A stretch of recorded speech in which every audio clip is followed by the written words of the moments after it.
Now, the title may be a bit deceiving for you, and I know some people may say it is clickbait. Myself, I do not have COVID. Let's hop into it. Hospitals in China are under siege from a new wave of COVID cases. One in Shanghai said it expected half of the city's 25 million people to get infected by the end of the week after Christmas.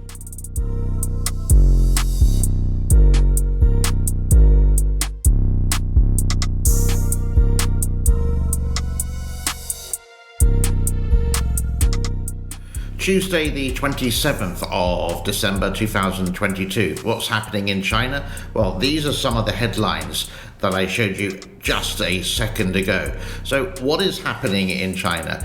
You can see that there's lots of reports of places after you go to the hospital and unfortunately if you have lost your life. But I would say these are the people who have not been vaccinated, and these are sort of like the older generation who caught a fever, flu, it's cold in China, or many parts of China is cold, and they unfortunately have lost their life. But you do get reports from these kind of guys. These are like the CCP shills saying that the hospitals are quiet. This guy, for example, well, first of all, let me show you the clip. Hi. Now, according to Western media outlets, Chinese hospitals are inundated and just filled with people, and there's COVID patients left, right, and centre, and they can't manage it, right? So I thought I'd just pop down to the hospital in my city just to show you the truth. So this is the entrance here. Are basically saying that his central hospital in his fifth tier city is very quiet. Well, there we go. I rest my case. It's a fifth tier city, not many people, so hence the hospital is quiet. But a little bit later, I will show you a different cup of tea. So for the people who have been vaccinated, basically that's from 18 to up to, let's say, 50 or 60 years old, they possibly will get COVID. The gentleman earlier at the beginning of the show said Shanghai, with a population of 25 million, half of that people will get COVID.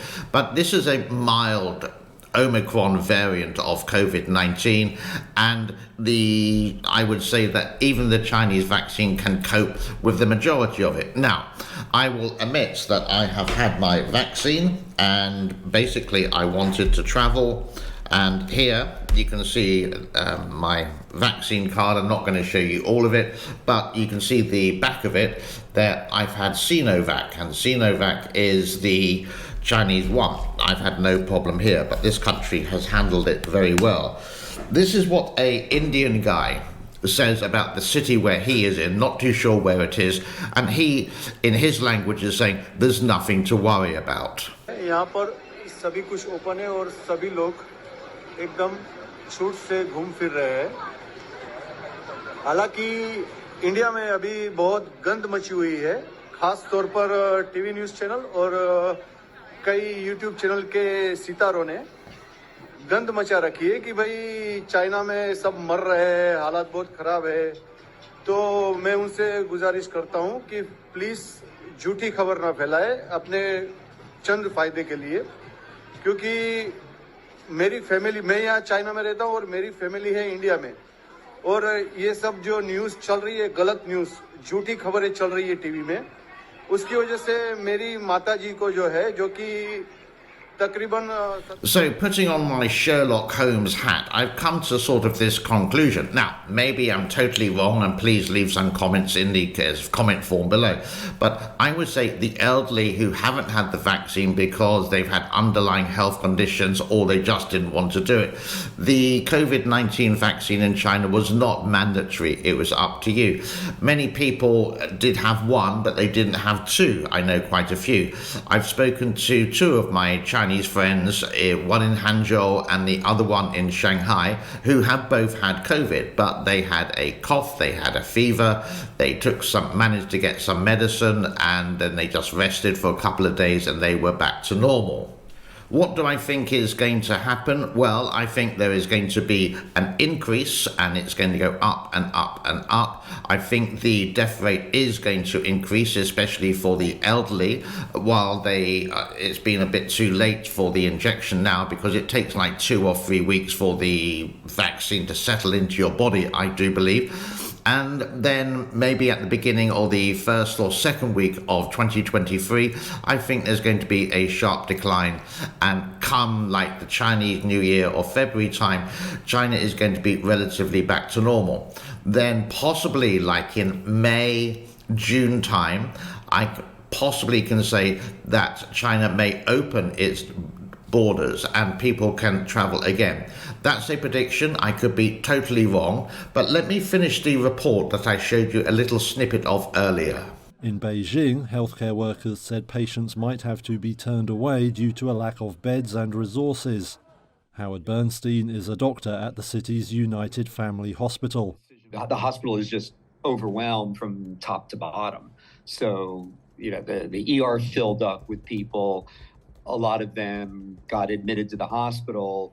They're not getting better in a day or two, so there's no flow. And therefore, people keep coming to the ER, but they can't go upstairs into hospital rooms. So they're stuck in the ER. The new upsurge comes after President Xi Jinping's government suddenly abandoned strict measures aimed at stamping out the virus. State media say frontline workers have been told to work while sick, while retired staff have been brought back in some areas. The country's National Health Commission has said it will stop publishing daily data on infections amid doubts over their reliability. But figures from one UK-based health data firm estimate China is facing more than 1 million infections and 5,000 deaths every day. Ordinary citizens are making their own estimates too. This woman says almost everyone she interacts with has been infected. So you can see it's very different to the Muppet in the fifth-tier city a little bit earlier on, the young guy called Jason Lightfoot, who's in a small city compared to Shanghai, which has a population of 25 million people. What are your thoughts? Please do leave a comment in the comment form below, and I will see you later for another part of my channel today or tomorrow. God bless to everyone. Enjoy the Christmas break. Keep warm, keep well, keep safe. Bye-bye.